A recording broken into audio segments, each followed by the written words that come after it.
Lumax Spark, kamusta kayo? Sa pagkakita ng mga Spark, pag-uusapan natin ng ang mga signs na nagpapamiss sa'yo ang isang lalaki.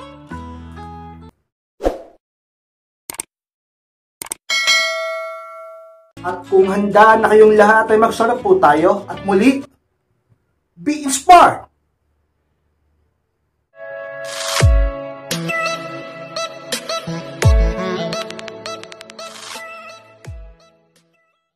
At ang unang signs na nagpapamiss sa'yo ang isang lalaki, sinasadya ang matagal na pag-reply. Kasi Max pa yun ang unang sinyales na ang isang lalaki, yung lalaking mahal mo, ang partner mo ay nagpapamiss sa'yo. Sinasadya niya ang matagal niyang pag-reply. E baka sabihin ng iba, kayo Spark, paano ba malalaman kapag ang lalaki sinasadya ang matagal na pag-reply? Napaka-obvious naman yan. Unang-una sa lahat, sigurado ko kilala mo ang partner mo. At malamang kabisado mo ang schedule niya. Diba? Eh yung ibang lalaki nga eh. Wala namang masyadong ginagawa sa buhay. Diba? O kaya walang pasok o break time. Sabihin natin walang trabaho nga yung iba eh. Ba't ang tagal mag-reply? Alam mo namang may load, alam mo namang may data. Diba? Sigurado kayo isa sa mga paraan. Hindi man sa lahat ng pagkakataon, hindi man sa lahat ng sabihin nating bagay-bagay sa buhay nyo, pero isa sa mga paraan ng isang tao, lalaki man o babae, talaga naman upang magpamiss sa partner niya. Ang tagalan ng pag-reply, kahit kayo naman ganyan ang ginagawa niyo, di ba? Sapagkat yan naman talaga ang tama paminsan-minsan, upang mamiss ka ng partner mo. Di ba? Para hindi ka naman niya baliwalain at hindi siya magsawa sa'yo. Tama yan, minsan magpamiss kayo. Hindi yung masyado niyong binibigyan lahat-lahat, lumalaki tuloy yung ulo ng partner niyo. Pag ang isang lalaki gusto magpamiss sa'yo, nagpapabebe, nagpapalambing, nagpapahabol, at mas lalo kang binabaliw, talaga namang gusto niyang mas lalo mo siyang mahalin at hanapin, talaga naman sa paraan ng isang lalaki kay Spark. Opo, bakit Spark? Isa rin yan sa paraan ko. Opo, isa rin yan sa paraan ng mga talaga naman nakikilala kong kapwa kong lalaki. Dahil talaga naman, lalaki man o babae, dapat kang malaman upang lamang mabalansin niyo ang inyong buhay at ang inyong pag-ibig.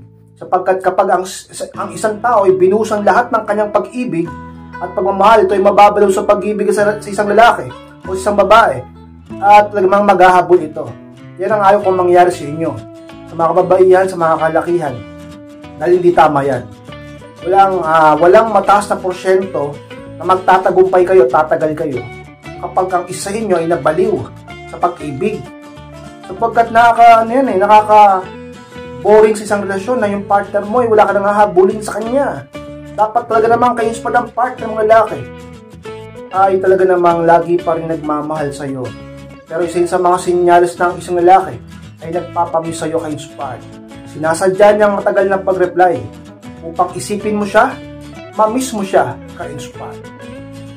At ang pangalawang sa Spark, nagpapamiss sa'yo ang isang lalaki, bigla lang matagal mag-chat or mag-text. Spark, alam mo namang hindi siya ganyan. Alam mo naman na hindi ganyan ang klase ng personality niya. Diba? Buti sana kung kabisado mo na ganyan talaga siya. Matagal siya mag-text, matagal siya mag-chat. Eh sige, lusot siya. Eh paano pag ang isang lalaki, hindi naman ganyan sa'yo? Bigla na lang naging madalang siya mag-text o matagal mag-text, mag-chat. Eh baka sabihin ng iba kay Spurt, baka may ginagawa lang. Oo, pwede yun. Pero minsan talaga, isa-isang paraan. Ulitin ko, kahit kayo naman ganyan din ginagawa nyo. At ulitin ko, isa rin naman yan sa pinakatama. Ganyan dapat, balanse lang pagmamahal. Ang isang babae at ang isang lalaki. Hindi nyo dapat sobrang hinahabol, kinababalaw ng isa't isa. Lagi nyo tatandaan na may sarili-sarili kayong karir, buhay. At hindi dapat umiikot sa inyong dalawa lang ang talaga namang inyong buhay. Ka-inspired. Okay din paminsan-minsan na baka kasi yung ibang babae sa inyo, lumalaki na rin ang ulo. Yung iba lang naman. Kasi, aminin niya man o hindi, kapag kayo ay lalong gumaganda, kapag kayo ay self-improve, yan ginawa ng turo ko, ang turo namin, sigurado mababaliw talaga ang lalaki sa'yo. At syempre, gagawa siya ng paraan para mahalin mo rin siya. Diba, hindi papayag ng lalaki na siya lang ang nababaliw sa'yo. Gusto ng lalaki, nababaliw rin sa kanya. Pero, dapat balansehin mo talaga. Palagi sinasabi sa inyo, huwag puro puso. Gamitan mo ng utak.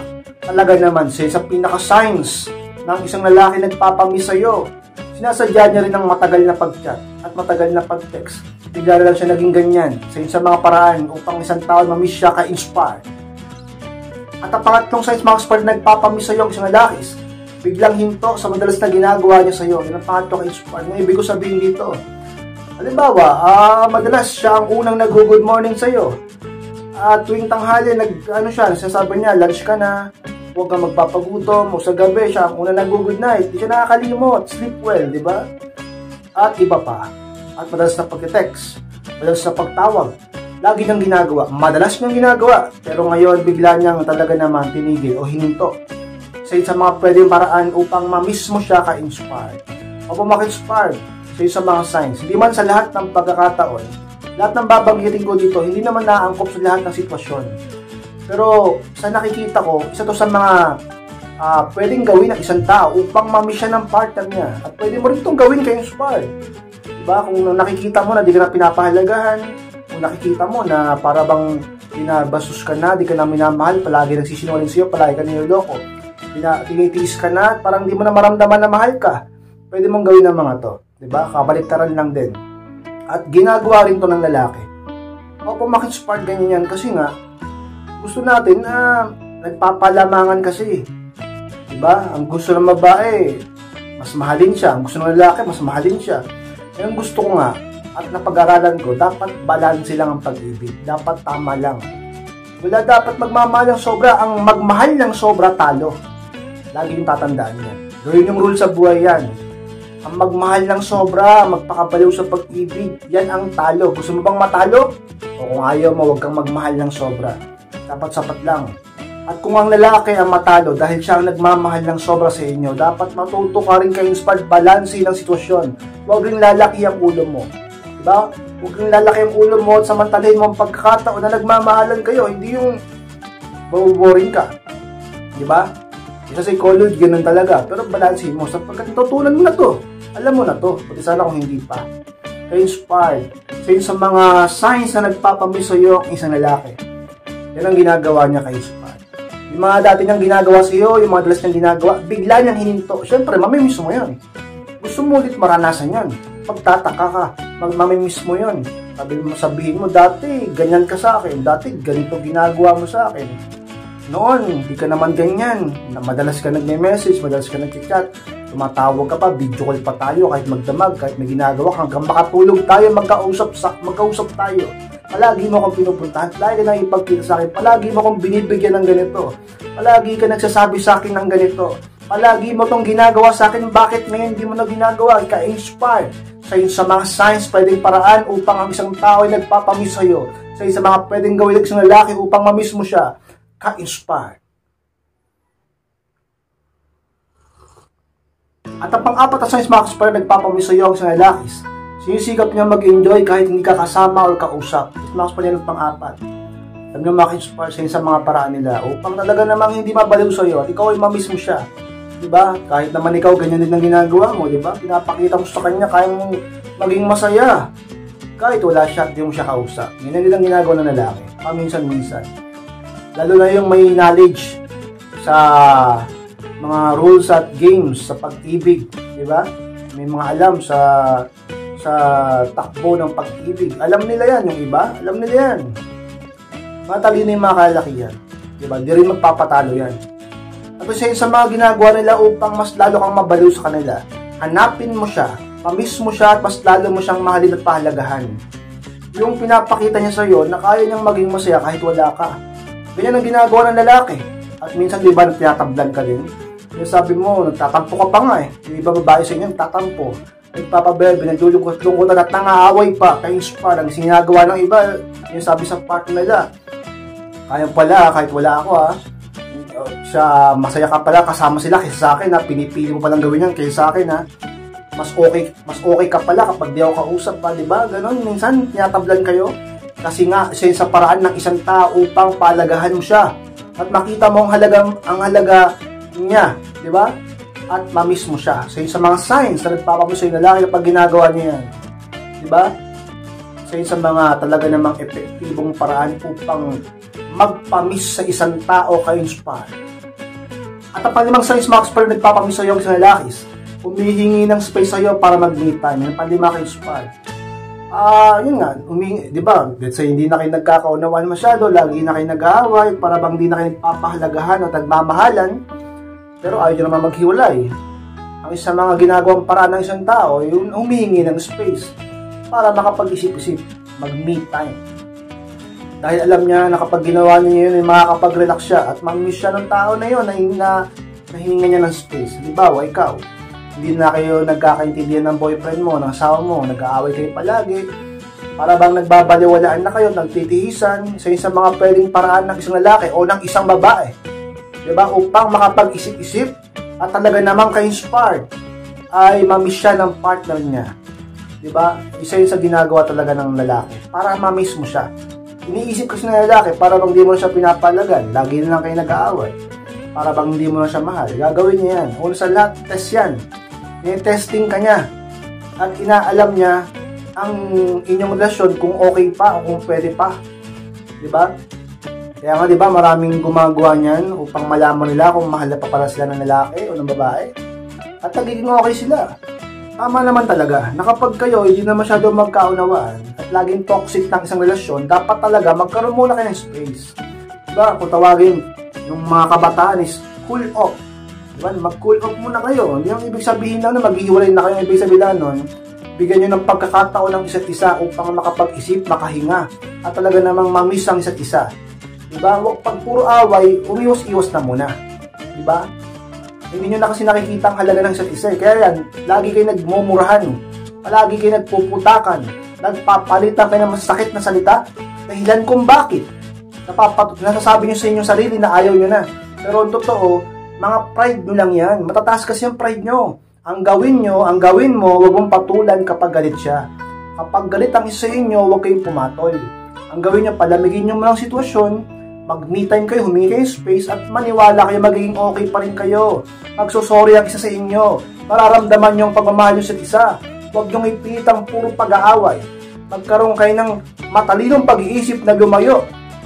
Mas maging mautak kayo upang ang lalaking mahal mo ay hindi ka magawang iwan ipagpalit sa iba. So yun sa mga ginagawa nila upang mamiss mo siya ka-inspired. Diba? Humihingi siya ng space para sinasabi niya na mag-isip-isip muna tayo. Pero totoo, gusto niya ring mamiss mo siya at makita mo muli ang halaga niya ka-inspired. At ang pang-anim sa ka-inspired nagpapamiss sa'yo ang sinalakis. Mga ganyan tinatapos ang pag-uusap nyo. Yan ang pang-anim ka-inspired na nagpapamiss sa'yo ang asawa mo, ang boyfriend mo, ang partner mo. Mga ganyang tinatapusan yung pag-uusap. Let's say, nag-uusap kayo sa gabi. Noon, dati-rati, ang tagal nyo mag-usap. Talaga namang babad kayo sa pag-uusap nyo. Ang dami yung topic. Pero ngayon, bigla niyang maagang tinatapos ang inyong usapan. Maaga siya nag-good night. At naghahanap siya ng way o paraan o dahilan upang siya ay makatulog na. At matapos na ang inyong pag-uusap o kwentuhan. Nagugulat ka, nagtataka ka. Dahil di naman siya ganon. At hindi ganun ang pagkakakilala at pagkakaunawa mo sa personality niya. At ang pagmamahal na pinapakita niya sa iyo noon na ibang-iba ngayon. At para bang ganun ka na lang kadaling sabihin nating parang ganun siya kadaling magbago. Diba? Mamimiss mo yung dating siya. Alam ng lalaki yun. Kaya naniniwala ko na isa sa mga signs na nagpapamiss sa iyo ang partner mo. Diba? Yung isa ng mga dahilan yan, sigurado na gusto niyang mas mahalin mo siya. Gusto niyang lambingin mo siya. At alam ko, karamihan ng babae, ganyan din ang gusto eh. Eh ngayon, lagi ko kasi sinasabi sa inyo, ang magmahal lang sobra ay talo. Kaya dapat balansehin mo ang puso mo. Dahil pag ikaw na natalo, maraming magbabago sa'yo at maraming masisira sa'yo. Sapagkat lahat ng sobra ay masama. Lahat ng sobra ay hindi makakatulong sa'yo tagumpay at pagangat. Dapat maging matalino ka sa mundong ito. Sa ibabaw ng lupa, dapat ginagamit mo ang utak mo kaysa sa puso mo. Sa mga sense ka-inspired ng isang lalaki nagpapamiss sa'yo. Talaga namang ka-inspired, maaga niyang tinatapos ang inyong pag-uusap. Dahilan kung bakit masasabi mo na namimiss mo siya, ka-inspired. So mga ka-inspired lang po na maraming salamat mga ka-inspired sa pagtapos po ng vlog nito. Huwag niyo pong kalimutan mag-like, comment, and share na rin po upang makatulong din tayo sa iba. At sa mga hindi pa po nakasubscribe, ay pasubscribe na po mga ka-inspired. Click ko na rin po notification bell upang maging updated kayo pag may bago po akong upload. Sa mga gusto magpa-advise o magpa-coaching sa akin, ay pakimessage lang po sa akin Facebook at pakichat ako. Ako mismo magre-reply sa inyo. Siyempre hindi man po libre. hindi naman po free. Dahil magbibigay ako ng oras, focus, at ng solusyon sa inyong mga problema sa relasyon at pag-ibig kay Inspired. Maraming salamat mga Inspired. Mag-iingat kayong lahat. Mahal ko po kayo at muli, be inspired!